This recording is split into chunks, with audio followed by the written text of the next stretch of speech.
Bonjour à toutes, bonjour à tous.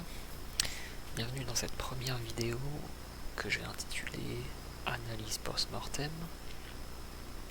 Donc une analyse d'une partie que j'ai moi-même jouée.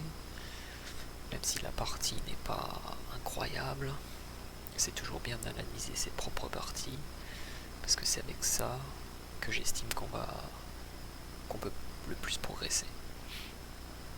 Donc cette partie a été jouée dimanche dernier en départemental 2. Donc elle a été jouée contre un adversaire qui lui a eu les blancs, donc j'ai tourné l'échiquier comme ça. Moi j'ai eu les noirs. Donc un adversaire classé 1530 Elo et moi je suis classé 1690. Donc un peu une situation dans laquelle ça serait bien de gagner vu que la différence d'Elo est assez grande. Pas immense, mais le gain c'est bien. Vu qu'on joue en équipe, les parties de championnat, c'est décevant d'être mieux classé et de perdre. Très décevant pour l'équipe. Alors cette partie, c'est une italienne. Défense des deux cavaliers. Voyons voir. Alors E4, E5. Coup standard. Je me suis dit, vu que c'est une partie que j'ai envie de gagner, est-ce que je joue plus agressif avec sicilienne par exemple? Je me suis dit, je suis pas vraiment un joueur de sicilienne, même si je connais un peu. C'est quelque chose où il faut connaître beaucoup de théorie, donc E5. Cavalier F3, cavalier C6. Alors, le coup cavalier F6, Petrov, très mou comme coup, selon moi. Privilégie cavalier F6, qui est plus actif et qui peut aussi donner beaucoup plus de variantes au noir, alors que cavalier F6 c'est un peu restreint, même s'il y a le gambit Stafford par exemple. Alors cavalier C6, fou C4, donc on rentre dans la partie italienne. Moi j'aime bien jouer cavalier F6 au troisième coup. J'invite cavalier G5, qui n'est pas un coup très populaire, on le voit. Cavalier G5 joué 2600 fois par les maîtres et D3 est joué 10600 fois. Donc D3, on peut juger que c'est le coup supérieur. L'adversaire joue D3, il joue le coup le plus populaire. Là, je joue fou C5. Le coup le plus actif, fou E7 est aussi jouable, mais bon, un peu moins actif. Je dirais c'est mieux d'avoir le fou sur cette diagonale là. L'adversaire joue cavalier C3. Je joue H6 pour prévenir le clouage du cavalier. Car si par exemple je joue un coup de développement normal, D6 par exemple, D6, fou G5, et là déjà j'aime pas ma position. Je préfère jouer H6 tout de suite pour éliminer la possibilité de clouage. Roc, ici, roc, standard, fou E3, qui vient challenger le fou C5 sur une bonne diagonale. Donc, je pourrais prendre en E3 et doubler les pions, mais ensuite ça rendrait possible l'avancer D4 et il pourrait reprendre et avoir un grand centre. Donc par exemple ici, je joue D6, on peut jouer D4.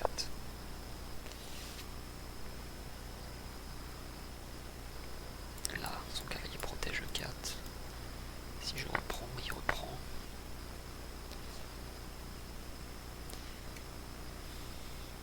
Je donne le grand centre et j'ai pas beaucoup de possibilités. H4 oui, mais H3, et puis mon fou doit prendre une position très passive. Dans le doute, on ne prend pas les pièces de ses adversaires. Je bats en retraite. Un coup passif, mais j'ai pas envie d'améliorer sa structure de pion. Cavalier D5. Alors ici, la prise serait possible, mais ensuite il reprend avec le pion. Dans le doute, on ne prend pas les pièces. Étant donné que je joue pour gagner, l'échange de pièces favorise la nulle. Et j'ai envie de maintenir la tension dans le cas où mon adversaire prendrait une de mes pièces et ça m'avantagerait moi. Je crois qu'on va voir ça plus tard de toute façon. Donc je joue D6. Pour l'instant, je n'échange rien du tout. H3. Et qui a un coup qui vient, comment dire, limiter les possibilités de mon fou à case blanche. Donc je n'ai plus l'option de mettre le fou en G4 pour clouer le cavalier. Je mets donc mon fou en E6. On continue le développement. Les noirs ont une position solide, mais un peu passive. Mais il vaut mieux avoir une position solide que être perdant de l'ouverture. Alors cavalier H2, il y a un coup qui m'a un peu surpris, un coup un peu de retraite, on sous-développe le cavalier. Je sais pas, l'idée c'est de jouer F4 évidemment, mais c'est un peu une perte de temps. Je réponds avec cavalier A5, car j'ai envie d'échanger ce cavalier avec ce fou qui est assez fort sur cette diagonale. Cavalier prend B6, prend B6 évidemment, je reprends vers le centre et j'ai une colonne semi-ouverte pour la tour. Fou B3, qui est une erreur, une imprécision. Il aurait pu venir échanger, je pense, et me priver de mon fou. Je pense que ça aurait été mieux pour lui. Fou B3, évidemment je prends. A prend B3, lui aussi. Il ouvre la colonne A, donc maintenant les tours se regardent. Évidemment, j'ai pas envie de prendre. Je maintiens la tension avec Dame D7. Maintenant mes tours sont connectés et s'il prend A8, je prends A8. Voilà. Et il aide mon développement. Alors, Dame F3. Dame F3, un coup qui paraît anodin, mais durant la partie, il faut faire attention parce qu'il y a des menaces dans la position. J'ai d'abord pensé à roi H7 ou à cavalier H7. J'ai choisi cavalier H7. Parce que disons que je fais un coup anodin. Il vient prendre ici, en H6. Et je suis emmerdé. Donc il faut faire attention. Cavalier H7. Dame G3. Dame G3 vient clouer le pion G. Et menace encore une fois de prendre le pion H. Donc roi H8. Ensuite il joue F4. Un très bon coup. Car ça vient poser la question de ce pion en E5 qui est maintenant sous pression. Et ça laisserait les noirs avec un centre totalement isolé.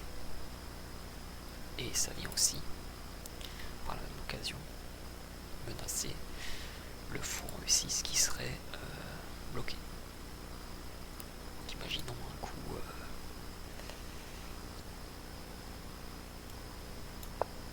mauvais, hop, F5, et le fou tout. Donc, obligé de prendre F4, le fou prend F4. Maintenant le fou et la dame sont en batterie sur le pion D6, et si jamais je bouge le pion C, le pion D serait très faible. Je joue F6 pour empêcher la poussée E5. Cavalier F3. Le cavalier se réactive dans la partie et vient menacer d'entrer en G6 et faire échec au roi, possiblement dans 2 coups. Donc je joue cavalier G5 pour faire bouger mon roi s'il joue cavalier H4. Il prend A8, je prends A8. Il prend G5 pour empêcher l'échange. A noter que peut-être que j'aurais dû poser le coup intermédiaire cavalier prend F3 avant de reprendre en A8. Stockfish dit que c'est légèrement mieux pour les noirs, juste légèrement. Il aurait repris. Avec quoi il aurait repris? Demandez l'ordi. Avec la tour. Et j'aurais pris en A8. Et l'ordi dit fou pour H6. Ok. Donc peut-être pas. Peut-être que c'était le bon coup en fait de reprendre en A8 tout de suite.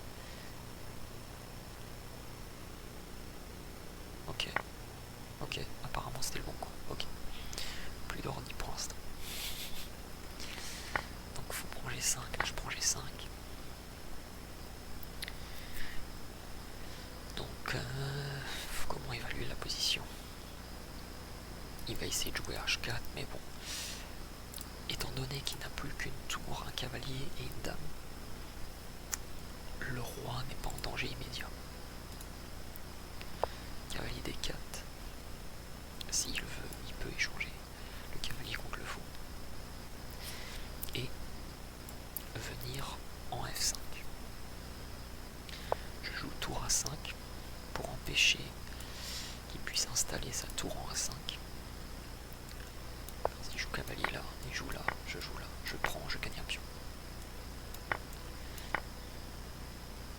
Ok. Il joue H4.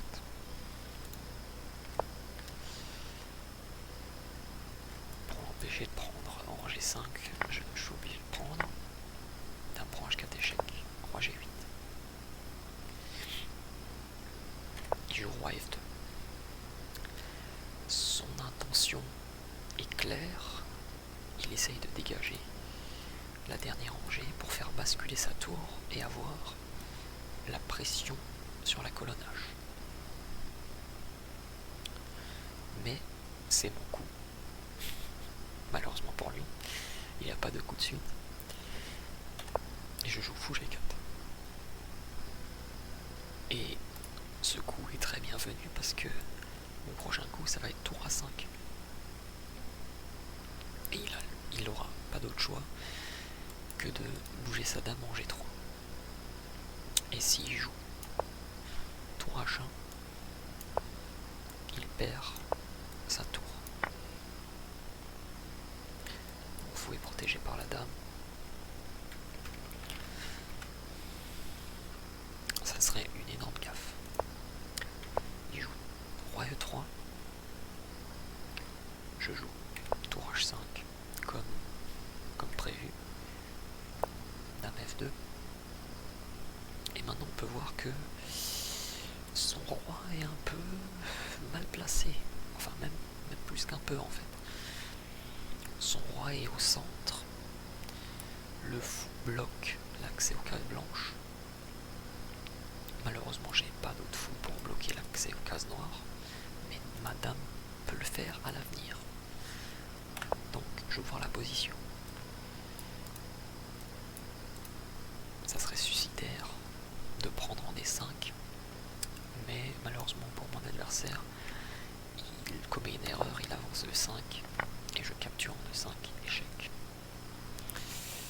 Un meilleur coup aurait été de jouer dame F4 et d'essayer de maintenir la position.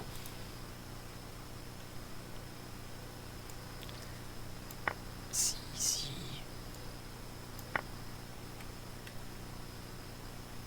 D prend E4, D prend E4 et ça a l'air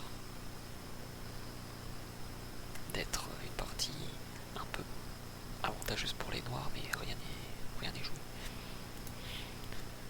Mais il a décidé de gaffer avec E5, donc je le remercie. Tour prend E5, roi D2.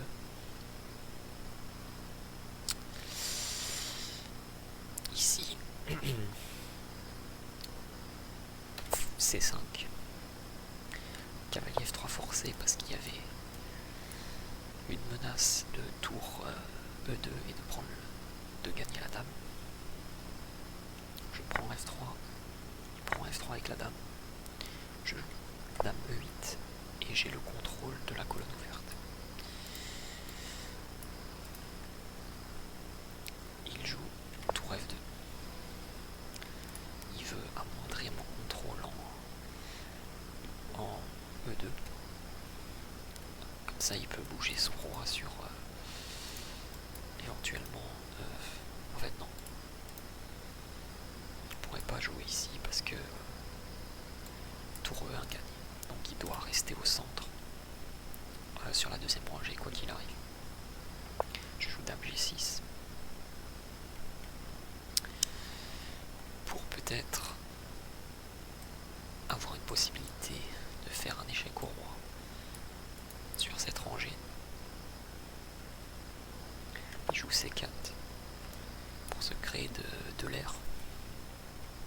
D prend C4, B prend C4, dame G5, roi C2, dame E3.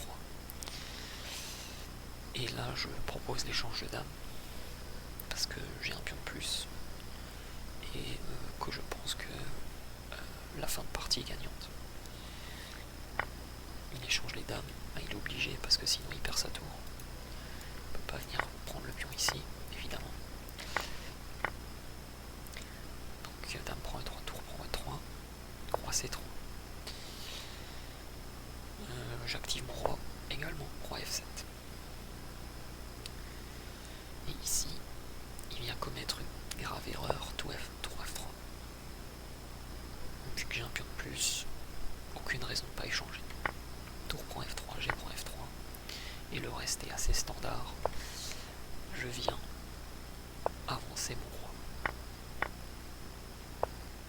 Dans son camp, mon roi est sur la 5e rangée, le sien est sur la 2e. Il n'y a pas de doute qui est gagnant dans sa position. Même sans pion de plus, les noirs sont quand même gagnants. Roi E2, G5, roi D2, F5, roi E2, G4, F prend G4, F prend G4, et mon adversaire abandonne, car après, roi D2, F3, G3, roi E2,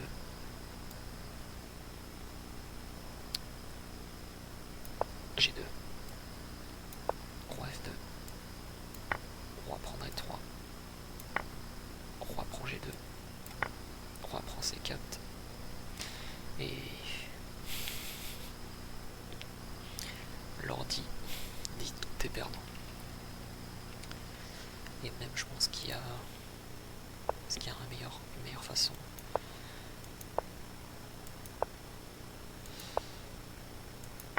Non, c'est mat en 13, ok. Voilà. Donc, merci d'avoir regardé la vidéo jusqu'ici si vous êtes parvenu. Et une prochaine fois pour une prochaine vidéo. Ciao.